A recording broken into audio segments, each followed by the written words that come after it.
Welcome back to the Cover 3 podcast here on CBS Sports. That's Tom Fornelli. That's Bud Elliott. That's Danny Cannell. I'm Chip Patterson. A lot of fun as we finally have some real lines, like betting lines, like the projections, or at least the intuition of the odds makers baked into some of the first lines available. We are going to scroll down some of our favorites. We've got some we want to turn your attention to, some we want to discuss. What does it say about the teams involved, and how should we change our expectations? And is there anything you just want to go ahead and jump on? Good numbers. I mean, Bud Elliott's always out here telling you to get the good numbers before they move. So we'll break down a bunch of those game of the year odds here in just a little bit. First, a few headlines. The first of which has generated a lot of conversation throughout, all of the football world. The headline is that Jayden Blue, one of the top-ranked running backs in the 2022 class, has decided after discussions with his family that he's going to opt out of his senior high school season. Set to be a senior this fall. He is saying he's going to opt out in order to prepare for college. He is committed to play for Texas. And as a Houston native, coming from the Lone Star State, it's going to be something that he's just decided going to get everything together. We're going to try to, enroll at Texas as soon as possible. I believe that's at least the what I've gotten from some of this is that we should probably expect to see him on campus in January, maybe, but not playing in that fall season, not because of injury, not because of any eligibility issues, at least that we know right now. This is a little bit new. Now, does it connect to players opting out of, to get ready for the NFL draft, opting out of a bowl game, shutting things down for the season? We obviously saw that in COVID-19, but we've also seen it over the years with, a little injury. Yeah, we're going to shut down, get ready for the draft. Bowl game, opt out, get ready for the draft. So a high schooler opting out of a senior high school season to get ready to play for the Longhorns. From the there's the Jayden Blue's position. There's the Texas Longhorns. Like, if you're Steve Sarkisian, what do you think about it? I don't know. There's a lot of ways to jump into this, and I'm curious to see how y'all are feeling about what seems to be a little bit of a novel. Again, I think it's novel because it's not by injury, it's not by eligibility, right? Like, this is a personal decision to just shut it down and not play a senior year of high school. How are y'all feeling about it? I hate it. I'll jump out there. I can't stand this. This, to me, is everything that's wrong with our society. And you should see this trend taking place over time when we've seen players opt out of bowl games, right? Meaningless bowl games. And we see players opt out of season. But those are kind of interesting because there's millions of dollars at stake. And you're going to, why would you play in a meaningless bowl game? Last year was COVID, so he kind of understood. So it was really hard to criticize a Jamar Chase. Like, what's he got left to prove? And he's, could get COVID, and we didn't really know what could happen. So it was hard to criticize it. But yet in all of it, there has been this massive push. And I would say it probably got the loudest with Leonard Fournette was, why would he even play college anymore? Why would he even play? He's going to be a millionaire, so he should just skip and just start going there. And I think we will see more players take that route. But I've always kind of been worried that we would see this mindset creep into the lower levels. Transferring. We see players transfer in college. Guess where else they transfer? High school. They hop from high school to high school. And now you've got a player who has seen this mentality creep in, and he's thinking, why would I play high school? I don't need to do anything more. I don't need to accomplish anything more. I've got my goal. I'm going to go play at Texas. I'm just going to bounce on my teammates and the team that I started. And I would say it would come with significant word of caution to Steve Sarkisian by saying, what if he balls out his freshman year? What do you think he's going to do?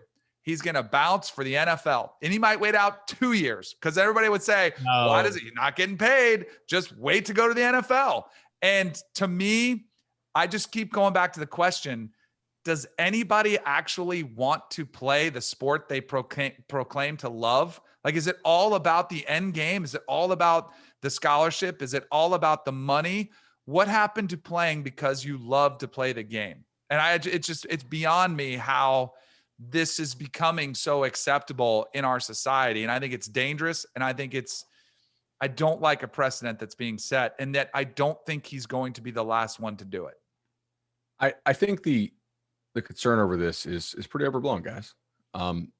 First of all, you got to realize his high school already got damn near 500 carries out of Jayden Blue's legs as a sophomore and junior. That's a huge workload. All right. You wanted Jayden Blue, you got about a whole high school career's worth of them in 2 years. That's a ton of carries. And you can tell me, hey, like he's a 5-star type back. He's going to run out of bounds. Like he's not getting crushed by his other high schoolers. To me, this is just like a pitcher in baseball. If you've proven what you can do, if you go out there and you throw 97 in the summer showcase circuit, right? You go to Perfect Game or whatever, and you're popping 96, 97 on the gun as like a lefty. Your dad is probably telling your high school baseball coach, hey, man, he'll throw 30 innings this year. That's it, right? We're going to throw just enough to show he's healthy, and that's all. There's a number of bullets in that arm. Specifically with the running back position, there are a limited number of bullets in those legs. And everyone's like, oh, this is going to become a huge epidemic of guys doing this. Not really. Not to me. I don't see hardly any kids who are that proven at that level following their junior year in high school. He's a very select special player who has been run like crazy by his high school team. I mean, guys, almost 500 carries in 2 years. That's a ton of work on those legs. I don't think this is going to become a real commonplace thing. And, Danny asks, is it all about the money? I don't know if it's all about the money, but for a lot of these kids, who don't come from privileged backgrounds, like their earning capability far exceeds the earning capability of a lot of their other family members. Like this is a chance for them to level up, not just themselves, but a lot of their families. And so I don't think it's that bad of a decision in this specific case for this specific position, given his talent, how much he's proven, and the workload they've put on him. I don't like it either. That said, get him, Tom. Come on, Danny. Hold on. That said, I'm not worried about it becoming a huge thing. I'm fine with the kid doing it. Like I get it, but I don't like it. I don't like players. You don't get better by not playing. Put it that way. Like if you want to be a great football player, the best way to do that is not, I'm going to sit out and rest my legs. It's not, if I want to be the best pitcher, it's not, I'm not going to throw and rest because I've only got so many bullets in my arm. Because, we get into a whole talk of, is it the amount of pitches you're throwing or is it the pitches you're throwing that lead to your arm problems? Anyways, so I don't like it. I do think that he won't be the last. I don't think it's going to become an epidemic, but I won't be surprised at all if we start seeing more players doing this. And frankly, if I'm a coach and I've got a kid committed to me and he opts out, like Danny said, that's kind of like, that's a little bit of a red flag in the back of my mind. It's like, it's not like I'm not going to take him because he's still a great talent and I want him on my team. He's going to help my team.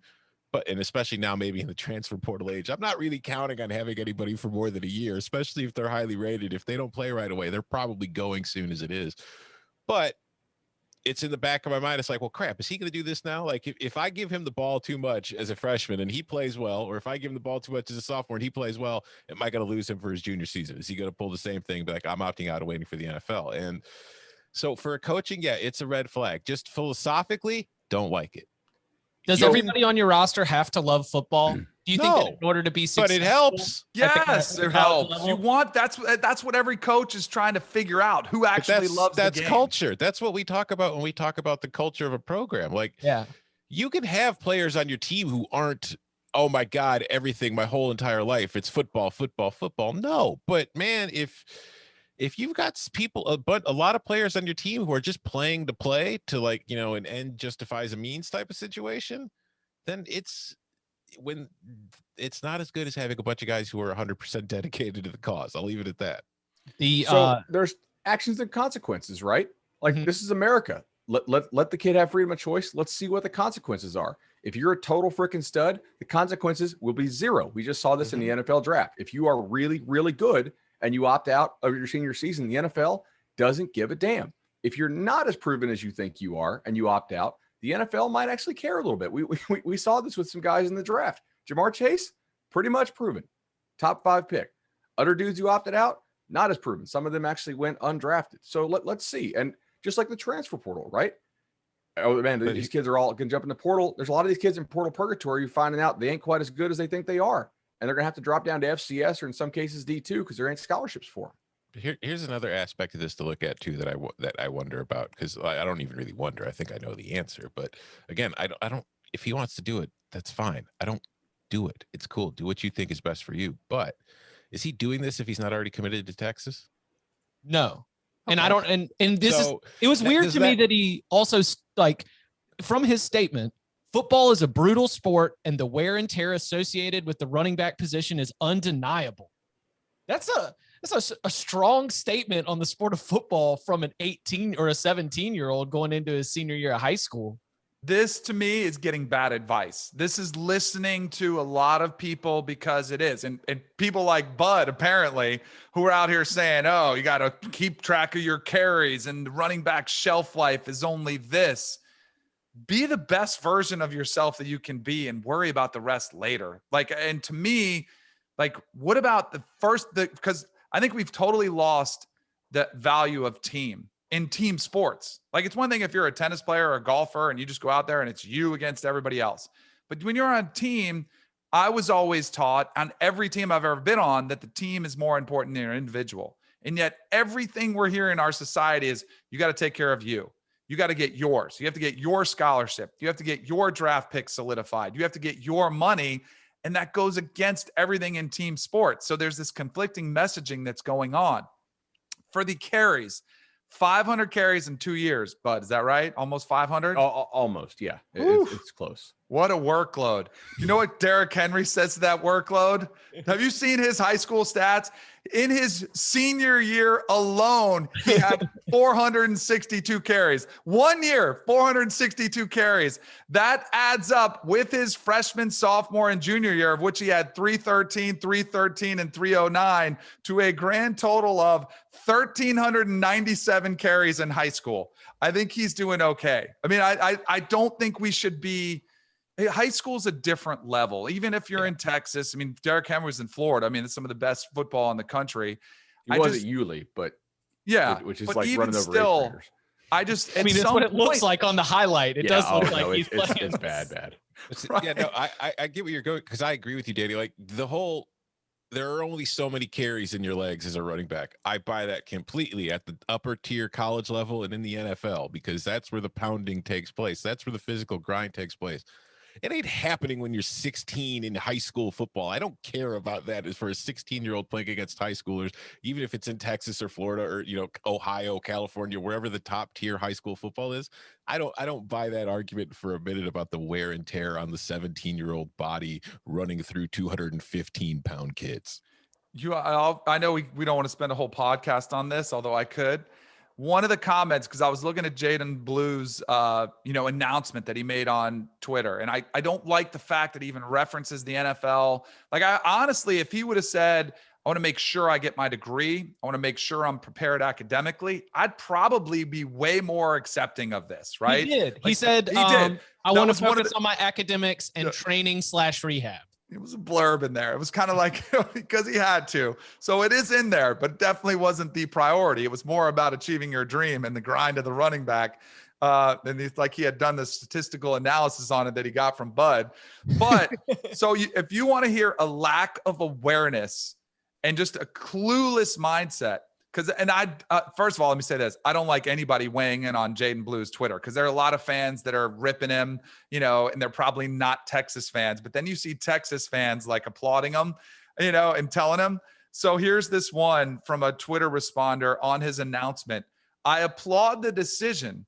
Texas's success will depend on them getting more NFL players, not 4 or 5 stars, but players who aspire to play at the highest level and are willing to put in the work to do so. That's what makes programs like Bama great. Now, mind you, this is a Texas program which has consistently had 4 or 5 stars, but they're entitled and they don't do the work that it takes. Meanwhile, the reason Nick Saban is killing it is because he gets players to buy into the team accomplishments above your own. That's like my whole point. Like, to be a good teammate, you've got to put in the work and you've got to sacrifice your own personal goals over the team. But what Nick Saban points out to his players, and it's very true, if we accomplish our team goals, all your individual goals will be attainable. Any other lasting thoughts? Bud, do you think we do see this summer a few other players decide to shut it down? Because I also think that there's not going to be, to your point earlier, there's not going to be a lot of players who have this much leverage. There's just not going to, like, they don't have enough in hand where I think you're going to feel comfortable just shutting down for your senior season because of, everything that can still happen before the early signing period. Is this going to be the first of many, first of a few? How do you see it? I think it's probably the first of a very select few. Like last year, Travion Henderson, the kid going to Ohio State, he could have easily. In fact, I think he would have started for Ohio State as a 17-year-old last year. And I think he's going to be a total stud. But for the most part, there's just not guys at that level who are already, that proven. So we'll see what happens. I don't think this is going to become a big time thing. I hope not. I do think there's a solution. Well, I don't know if it's a realistic solution, but I wish there was an opportunity. We see it happen in basketball where guys reclass, they skip grades to get to where they want to go faster. Like if you said, hey, my goal is to get to the NFL, let me just get to Texas and start. Even if there was some sort of gray shirt or some sort of program where you were with the program and getting ready and accomplishing a goal with a new team, I'd be more acceptable of that. But just sitting out a season, to Tom's point, it's not helping you become a better player. Tony Grimes did it last year. Mm-hmm. He was ready to graduate before his senior season even started. So when Virginia canceled high school football, he was like, okay, let's reclassify and just go to Chapel Hill right now. Yeah, well, Virginia canceled football. Right. Yes. Yeah, 100%. And all right, one last thing. Danny, I'm going to dare myself to say this. Dangerous to society. Explain dangerous to society. It is. The mindset that is creeping in. We need more team builders. Okay. Yes. We need more team. We need to put others before yourself. We need other thinking philosophies to creep in. From a character building our society, I feel pretty safe on this. It's not going in a great direction as this attitude has kind of crept in over the last decade or 20 years. I think we could use a little bit more unselfishness in our society. But we celebrate so many selfish people. I mean, anyway, yeah. Whole other podcast. Another bit of potentially huge player news to keep an eye on as hat tip to Dogs 247, Rusty Mansell, guest on this podcast, one of the best in the business. It's looking like, former Clemson defensive back Darion Kendrick. Remember, he was arrested in March on gun and drug charges in Rock Hill, South Carolina. He was dismissed from the Clemson program. Depending on how things go on the legal side, he might be finding his way onto a roster. Bud, what's sort of the ongoing around this? And do you think that he does end up playing for Georgia in the fall? Just sort of reading the tea leaves on it. So what Rusty reported this morning on Dogs 247 was that if the charges get reduced or dropped, he could definitely see Kendrick playing for Georgia this year. And that would be a pretty big deal for the Dogs if he's able to get on there. I mean, the charges, like you said, gun and drugs, it was, I believe, a little bit of weed that probably doesn't get you arrested in a lot of states. And South Carolina. And I think he was, if you read the arrest report, I think it was like he was sleeping and had a pistol in his lap or something like that. It was not, he wasn't like brandishing it at people. So, I'm not a criminal defense attorney, but it does seem like that's potentially something that could get kicked down or dropped. So if he's able to play, that's a big deal because they lost Tyreek Stevenson to Miami. Mm-hmm. And we were talking about how that Georgia defense looks really solid up front, but on the back end, their depth, experience, all those things are questioned. And Darion Kendrick, when Ryan Wilson put out his way too early mock draft, guess what? Darion Kendrick was a first rounder. I mean, this is a pro talent. And if he's going to be able, I thought he was interesting because Clemson doesn't see a lot of players get dismissed or, leave the program. And so that was a little bit of an eyebrow raiser, but what a great I think they knew that he was one of the risks they were taking, though. Like, that staff only takes a certain number of character risks. And so they knew from recruiting. They knew from the jump, from what my guys told me. Yeah. Okay. So, I'm not, but other guys for them that they've taken who are character risks have worked out, and they take very few of them. Most of the Clemson kids are choir boys. Yeah, I was trying to come up with a correct way to say Georgia is not afraid of the character risks. It's just no, yeah. Come on, no, we'll get you. We'll get you all cleaned up. You know what, Chip? Some people would say that skipping out on your senior year of high school football is a character risk. Yeah, that's why I wanted to ask the Sark side of it, because if you see it happen, you're like, oh, okay, good to know. But there's no guarantee, especially at the running back position, that you're going to be able to come in and be a diva and have it work out quite as well. We'll see what happens with Jayden Blue. Coming up on the other side, we have betting lines that have moved for some of the biggest games of the year. We're going to break them down next. Some of these, and these are available. Let's see. We were able to pull them. FanDuel, DraftKings, a few other offsite spots, online books where you might be able to go and find some of these betting lines. But the thing that's really interesting, I think, for us and for our purposes here, is going to be looking at them within the context of how they have moved and what they tell us about each particular team involved. So I've got a couple that I had highlighted, and I know that we've all got this document to be able to reference along with the way. So let's kick it around from game to game. So what's one that stands out to you, Tom? Oh, so we're not starting with Penn State being a 21.5 point favorite over Ball State. Is that not for our house divided? No, our house divided. Is that out already? All day. DraftKings has odds out for a lot of games. Oh wow, I missed that. It must be okay. But I think the one that kind of stood out to me. God, I don't want to bring this up because I feel like I've probably got Iowa State moved from a 4.5 point favorite to a 5.5 point favorite over Iowa. And that is an interesting line to me, simply because those games are always seeming like lately they've been pretty close. And also they didn't play last year. And I think maybe last year it would have happened, but Matt Campbell is yet to beat Iowa. And so to see Iowa State not only favored by 4.5 from the jump, but to see it increase to 5.5, I'm very inclined to take Iowa right now. I'm 100% with that. This is obviously piling on. Let's continue to give the fire to those Iowa State fans who believe that the Cover 3 podcast is out to get them. We're even getting the comments and the feedback. They're like, you know what? It makes us better. You doubting us makes us even stronger. We like it. We can't wait to prove you wrong. Okay. Iowa State football powered by Cover 3. Yes, exactly. There was some of the biggest movement that we saw.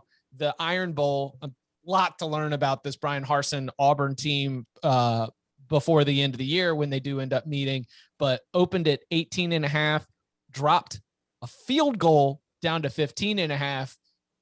I think that's probably Alabama doubt more than Auburn confidence. That's my suspicion, is that a closer look on Alabama is at least worth being like, I don't know. They've got a lot of questions to answer, especially offensively, to just think that they're going to be ready to blow the doors off of an Auburn team that talent wise should be able to hang within 3 touchdowns pretty easily.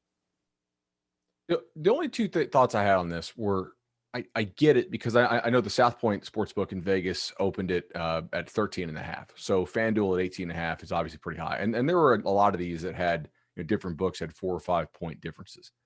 On the Iowa State one, it is important to keep in mind that 5 is a dead number in college football for all intents and purposes here. So 4.5 to 5, 5 to 5.5.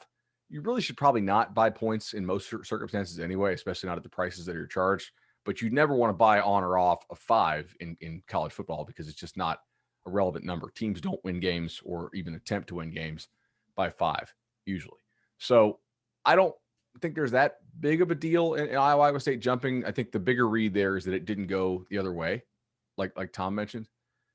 I understand the move on Auburn because Auburn still has good players, and that's a lot. But Bama is a 15-point favorite at Florida, and they're a 15.5 point favorite at Auburn. I think Florida, I would have them like 4 points better than Auburn on a neutral site. And so this is an interesting thing to me with, both of these games being The on Florida the road Auburn for the Tide. Yeah. Yeah. The other problem is I would not bet Auburn in that game this early, even with that point value, for this reason. Here is their schedule starting in mid-September. Penn State, Georgia State, LSU, Georgia, Arkansas, Ole Miss, Texas A&M. They're probably Eat the hell up. Are they going to have a winning record in the first week in November? Probably not. Like 500 at best, I think. So given that these books keep up these lines for a long time, you might be able to catch a 21 if you just put a little bookmark on your calendar and say, hey, I'm going to get a 5-5 Auburn team against a probably undefeated Alabama here in 3 weeks. So I would wait on that. I wouldn't take the 15 at this point. Yeah, another reason I would probably stay away from the Auburn side of this right now too is, like,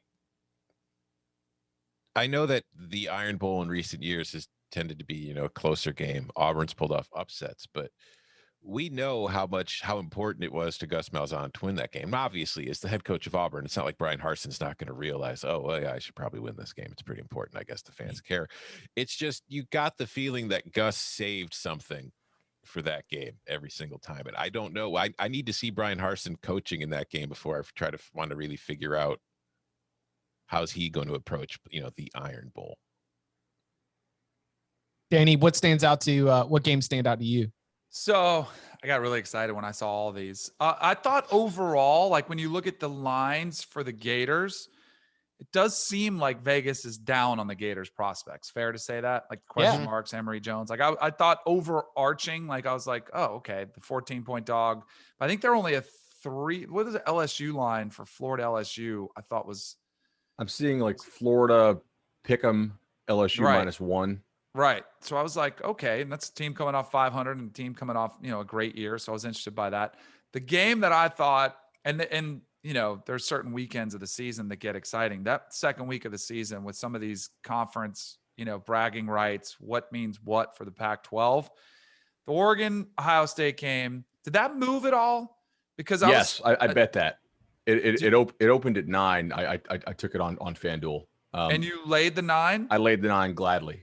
You did. Okay. So I was a little bit surprised by that post Tyler Shuck era, new quarterback for Ohio State. You're probably on the right side because I was like, oh man, that's a big number. Anytime I think that, it's like, just go ahead and lay it. Sneak preview. I've already recorded the Around the Clock series for 24/7 on Cover 3.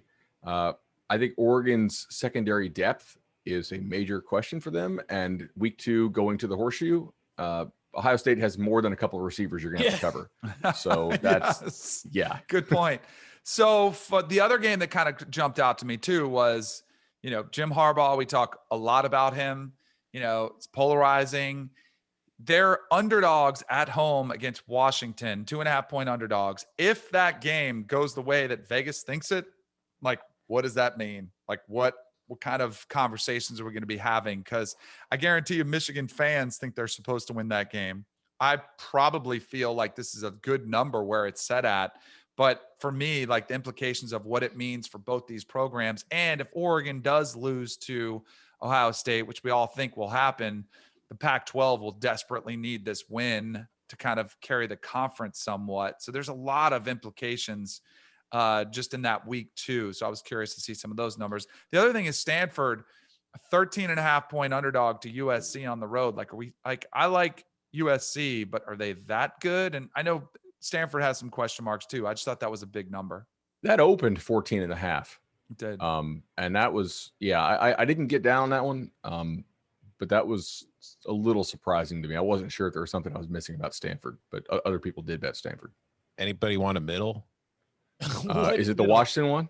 Yeah. Like Michigan on FanDuel is a 2.5-point dog.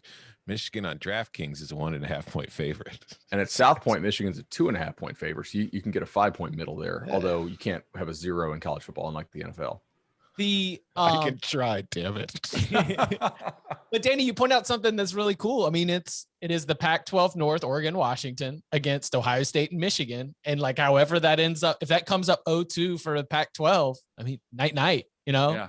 If let Stanford beat USC, let Michigan beat Washington, and let Ohio State not just win, but like blow the doors off of Oregon. And like, Bud, you've got it nailed.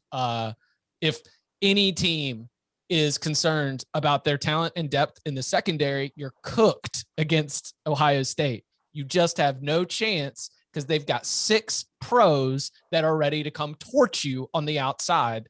I could see that going very, very poorly. Another good Power 5 game there is Texas and Arkansas. And I'm looking at Texas as a 3.5 point. I'm bouncing around between tabs. Yeah, 3.5 point favorite. Just a tick down. I think that's showing confidence in an Arkansas team that exceeded expectations in year 1 with Sam Pittman. I mean, just a general program respect, right? Yeah. So this is interesting. Sorry, go ahead, Tom. No, go. Well, this one is very interesting to me in the context of another line that I found, which is Louisiana Lafayette +9 at Texas. Give it. I will take 9 points. Would you lay 9 points against Louisiana? No, I think I would rather have 9 in the early season game against Texas with a new coach and new schemes. The greater thing is like, okay, so Texas is 3.5, 4.5. That game is in Arkansas. It's not like a Jerry World thing. Yeah, it's in Arkansas. So you figure like 2 points for home field advantage now in college, just based on the last couple of years. It's definitely not 3 or 3.5 anymore, at least in most spots. On a neutral, Texas is 5, right? 5.5. You put that game in Texas, they're 7.5, 8. Do we think Arkansas is a better team than Louisiana Lafayette? Because I would take ULL straight up over Arkansas. We did just do in our expert picks last week, Chick, or our staff picks. I did pick Arkansas to beat Texas as my upset. Ooh. So I don't know if I think I'd much rather have Louisiana +9 than Arkansas +4.5 though. Arkansas feels a little bit Louisville to me this year. Ooh, we're great Is first that our year. fault too? Did we do that? Amazing first year. How much of that bump was coming off a staff that was pretty clearly a disaster with the Chad Morris staff? Do they really have another big step they can take this year? Sometimes, to borrow a phrase from my friend Bill Connolly, you have a consolidation of gains here, right? Like you make a bunch of gains, show me you could maintain those gains for a year. I'm not convinced that Arkansas is going to have another step forward this year. Maybe they will. Certainly possible, but I'm not totally convinced of it. From a standings perspective, there's nowhere to go.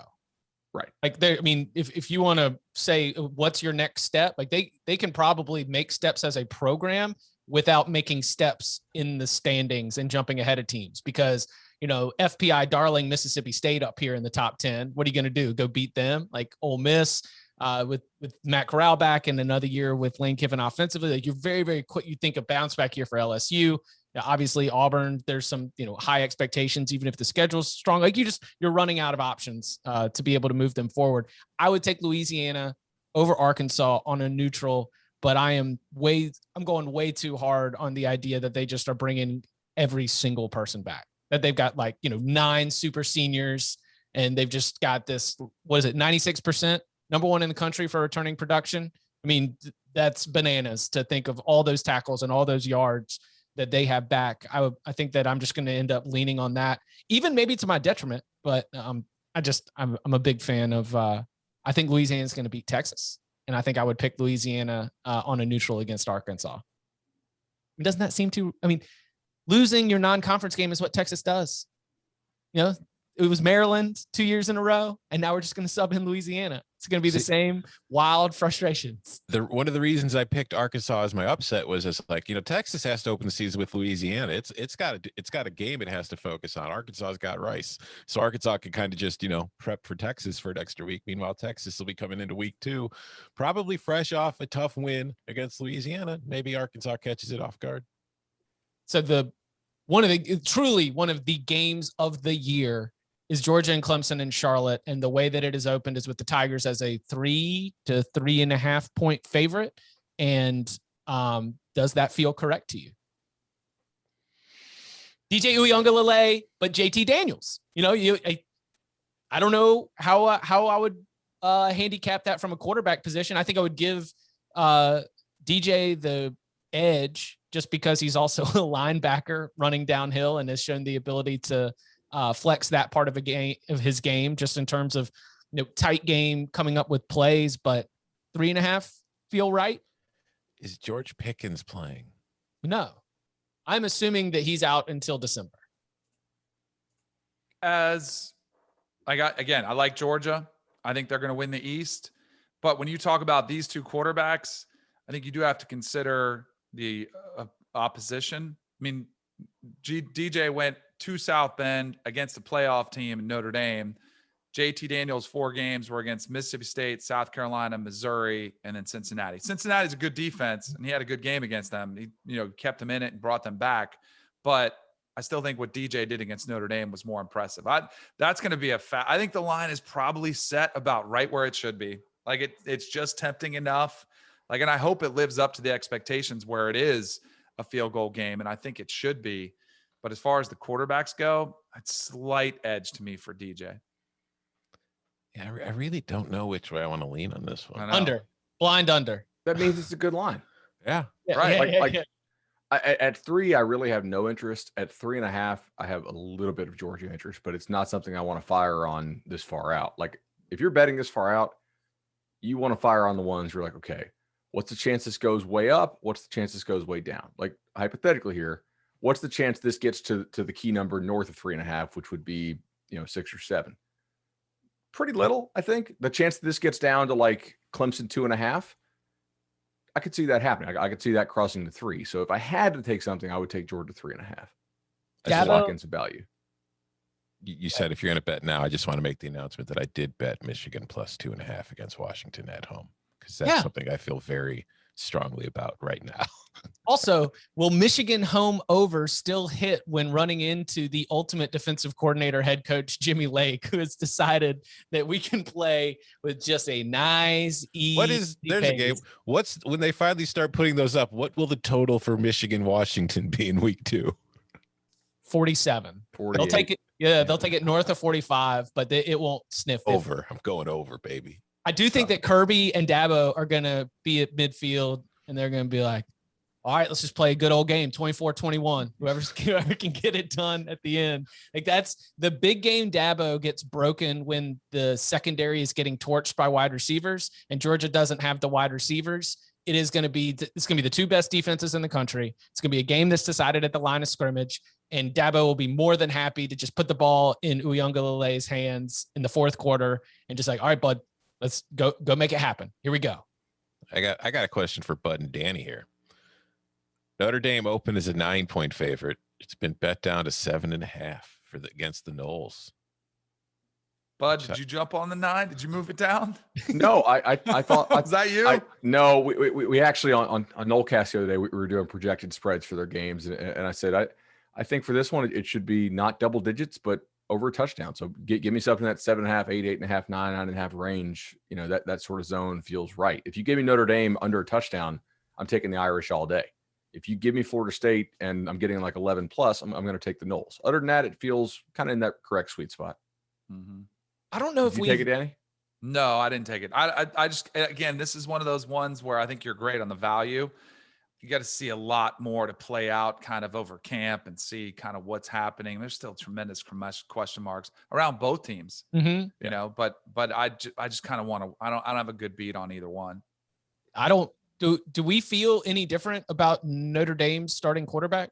Do we feel like we know that it's going to be definitively Cohn or Buckner? No. I think it'll be Cohn, but I wouldn't be surprised if it's Buckner. So that's where I stand. I think it'll be Cohn, but it might be Buckner. What do you think? Agree? I have no feel. I don't know. In my head, I think Cohn, but like I don't now. I'm kind of examining why I'm assuming that. Like I don't know that I've read anything that says it's definitely going to be Cohn. I sort of think Correct. like, okay, if they're taking him in, I mean, intuitively, you think if you're going to take in a graduate transfer quarterback and he's going to come in from Wisconsin, be immediately eligible, and you've got this awesome freshman who early enrolled, that Jack Cohn is the bridge, and he starts he might not be the starter at the end of the season, but he's the starter at the beginning of the season. See, that's the fact that it's Florida State on the road to start the season is why I lean towards it's probably going to be Cohn. because at least there's, the experience factor. You don't want to throw Buckner in his first start. Maybe you don't know if he's ready for that kind of atmosphere, especially because that's going to be the first Florida State game in 2 years with their fans in the stands. So the atmosphere is probably going to be pretty raucous. I don't know if that's where you're going to want to have him making his debut. So I lean towards Cone, but I've heard a lot of good things about Buckner, and if he's playing well enough all summer and into fall camp, it's not out of the line that he could win that job. Low blow to say first game in 3 or 4 years with fans in the stands. Damn. That's just messed up. That's just cold. LSU and UCLA week 1. It's LSU right around 3, 2.5, 3, maybe even up to 3.5. Favored on the road against the Bruins. I look at that line, and that says great things about the Bruins to me, just because of the way that LSU is going to be power rated with all the talent that's on that roster, the expectations of a bounce back. Okay, so you're just taking LSU. That's overrating the Bruins. I'm getting an SEC West team against a Pac-12 team at only 3.5, and that's really nothing more than that. It's like, give me LSU. I think there's probably going to be some early season overreaction to LSU's 2020 season. I don't think LSU's as bad as it looked last year at times. I don't, give me LSU, especially because the juice is at +100 right now. This opened 2.5 in some places. Yeah. Didn't we see an SEC West team against a Pac-12 South team that was UCLA that got up big early, and then we saw one of the greatest comebacks of all time? Didn't we see this story already? Wait, Josh Rosen? Yeah, Texas A&M. Oh, remember that game was man. over. It was like over. I remember watching. I think it was one of like 41-7. I mean, it was crazy how bad they were getting beat down, and Rosen brought them all the way back. Did they end up winning though? I think Texas A&M might have still won. No, UCLA won. God, they did. Great call. 4 years ago, September 3rd, 2017, UCLA 45, Texas A&M 44. UCLA scores 4 fourth quarter touchdowns. 28-0 in the fourth to be able to win that game by 1. Goodness gracious. It's a 34-point comeback in total. That's incredible. I had total, that's some football games just like kind of get deleted from the mental memory. That's a great recall. You must be I kind of like UCLA. You guys know I'm bullish on UCLA this season. I think the Pac-12 is going to have a resurgent year. I think it's going to start. They got a lot of players coming back, a lot of experience back. I think you look at UCLA's schedule last year, how competitive they were, how close they were to almost like kind of flipping a win-loss record dramatically in a couple of those one-loss games. So I'm a little more bullish on them. So maybe foolishly. And also like the LSU stuff, like I know they won the last 2 games, but it was a dumpster fire, and he's cleared house. He's going with an entirely new staff, trying to recreate the Joe Brady magic. Like, I don't know. I'm not sold on LSU yet. But are you sold on Washington, like an Oregon? So if you're going to go all in on the Pac-12, let me hear you think that they're going to be above 500 in all these like non-conference games, that they are going to deliver the blows they need. What happens though is I think the Pac-12 is going to be kind of where I was when I was always singing their praises. They're going to have some really good football teams, but they may not have that great team. So they're going to be right where they are again, a bunch of like 8, 9, 10 win teams and 0 undefeated teams. And that's going to leave them at home on the couch watching the playoffs again. Quick research here, going back a little. I was able to go back to 2015. There have been, 1, 2, 3, 4, 5, 6, 7, 8, 9. There have been 9 games between the Pac-12 and the SEC, either in the regular season or the bowl season. The Pac-12 is 2-7 against the spread in those 9 games, and both covers were Cal against Ole Miss. They're 0 for 7 in the other games. Pac-12 didn't want to be there. If I take this game, I'm going to wait a little bit and let the LSU hype continue because it's already going north of 3. And then I'm going to want to bet UCLA on one of those alternate spreads where you get like 5 or 6 to 1 on UCLA winning by like more than a field goal. Because I feel like I'm not really in on LSU being just middle of the road this year. Either they bounce back or just the total dysfunction continues. And I'm not really sure which way I'm leaning yet. But I don't if UCLA wins, I think they might not blow them out, but win by more than a field goal. And I want to capture that value, taking a 4 or 5 point dog, winning by more than a field goal. I got a feeling when we do our picks, we're gonna have to have a whole spreadsheet just for Bud's picks alone. Like just his. I got some that I already bet on these. Like, I'm sitting here. I hope the listeners are enjoying this as much as I am, because in this episode alone, I've heard about dead number. Something I didn't need to ask you to define, but I hadn't thought about it before. And I was like, oh yeah, 5 is a dead number. That's some key. That's a little bit of key knowledge, good, verbal language of the industry. And then also jumping on an alternate line for 5-1 payout on winning by more than 3. Boy, I like it. I'm excited about what we have coming up this fall. All right. Speaking of any last lines you want to draw the attention to before we get out of here? I was going to bring up the LSU Alabama line, but we've talked enough about LSU because that's 23.5 right now. About all of Alabama's lines. Like, I think Alabama, they expect them to be good, Danny. Right? No, I bet against them once. It's like, well, but I thought the SEC was supposed to be like this gauntlet. We ripped the ACC because Clemson was going to be double-digit favorite in every game. Alabama's going to be double-digit favorite in every game. Yeah, they're going to waltz through the season. I don't think the SEC is a gauntlet, and I don't treat it as such anymore. I think the SEC is changing. Just the way that they play football is changing, and so it's a little bit of it's a different challenge. I think the talent level still being high is what makes it intriguing, but I don't think it is the physical, draining, grinding gauntlet that it had been, I guess, during the end of late BCS era. I think that it's an entirely different sort of brand of football. Here's a question for the three of you. They've got Alabama, Texas A&M on DraftKings. The game is in College Station. What do you guys think the spread is? I know it. I'm looking at it too. Oh, okay. Danny, Bud. Which one was it? Alabama at Texas A&M. In front of the 12th man. Bama 12. 14.5? Lower. 11.5 Alabama. So yeah, that'd be a huge win for Jimbo if he keeps it that close. When you look at to Danny's point, when you look at who are supposed to be the teams that are, the competition, the SEC West, 11.5 point favorites over A&M, 2 touchdown favorites over Auburn, 3 touchdown favorites over LSU. So what would the neutral site in Atlanta SEC championship game be? A touchdown. Yeah. If Alabama is favored by 14 over Florida, and Florida is a 6-point dog or an 8-point dog against Georgia, so I'd say about 6 to 7 points probably. Yeah, that seems about right. So you probably lay them with Alabama. The second best team in the conference is considered a touchdown worse. Yeah. Well, you got to back out the. No, you're exactly right, Tom. Yeah, I think that's. Because you're neutral field in Jacksonville, right? And then neutral again in Atlanta.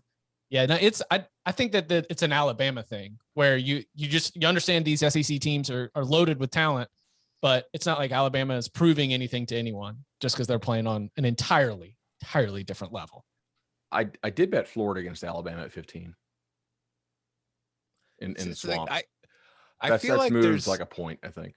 I feel like that's one of the kind of things I was looking at when I was looking at these early lines. I think there's some early spring value on Florida because I think that some of the I bet it against Georgia 10.5. That was insane. Yeah, that's down to 8. I think that there's a lot of overreaction to what Florida's lost and not enough paying attention to what Dan Mullen's been able to do. Agreed. Florida. And after last week, I need to show Dan Mullen some love. So I am definitely excited. Florida's the only team that I've bet on 2 of their games. So I also took I did fade BYU twice. I took Utah at -6.5 at BYU, and I also took Boise -3.5 at BYU. I'm not sure people realize Zach Wilson's gone, but BYU lost I think more than any other team in the country as far as returning experience. And their schedule last year was completely different than this year. Yeah.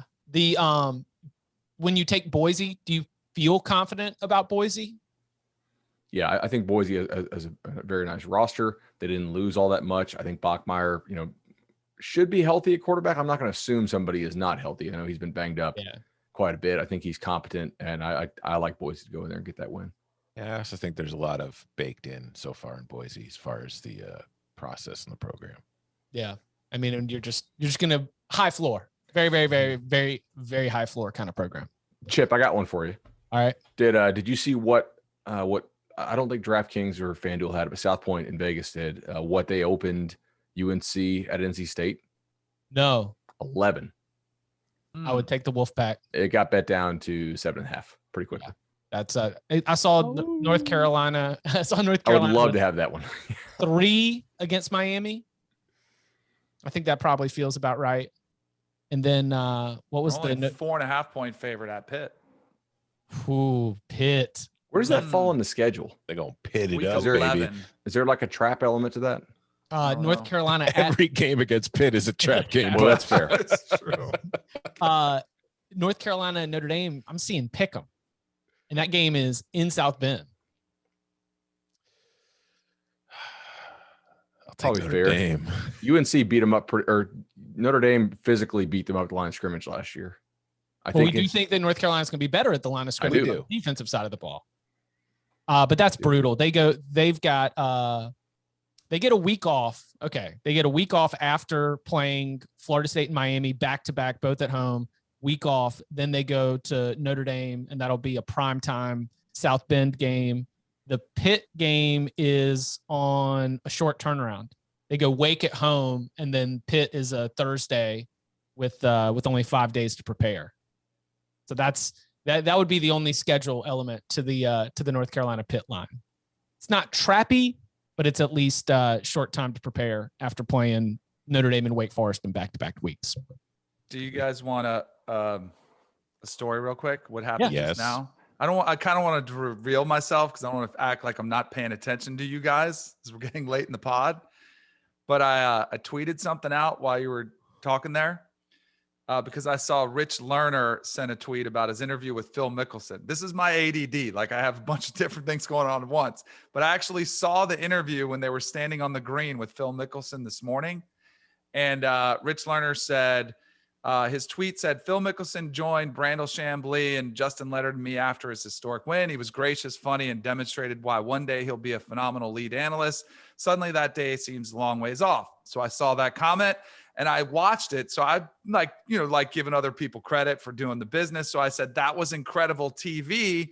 I said, he was also talking about Phil, incredibly cocky, but still likable. Guess who chimed in? Phil. Phil chimed in and said, it's a fine line with a cry face emoji. So literally 27 seconds ago. Phil is in his bag the last 12 hours. Yes, exactly. Did you see his mom's text? oh my No, God. I heard that was sent it to his sister, right? What was it? Yeah. So Phil's mom, when he got to, I think it was 15 or 16, he texted his sister and she said, hey, can you tell Tim, can you please text Tim, who is Phil's brother and caddy, right? Like, can you text Tim to tell Phil, no more bombs, don't activate the calves, just par out. You're up big. They have to catch you. Hurry. That is awesome. I love it. Oh, man. That's a very mom text. So, Phil has been all over Twitter like during this tournament, and Kyle Porter, ex the best golf writer, did a screenshot on Twitter of, did y'all see Ricky Fowler's look? You know, he had the same like evil timeline, little goatee going on, and Kyle shared the photo and he said, Ricky looks like he's an undercover agent looking to expose Phil's complex cryptocurrency scheme. And Phil responds on Twitter, it's not that complex, LOL cry emoji. Unreal. Yeah, no, it was an awesome weekend, and I hope you enjoyed it. You know, fantastic just sports stuff happening over there, the PGA Championship on CBS. You can follow him on Twitter at Tom Fernelli. You can follow him at Bud Elliott 3. You can follow him at Danny Cannell. You can follow me at Chip_Patterson. Gentlemen, thank you very much. Thank you. See ya. Yeah.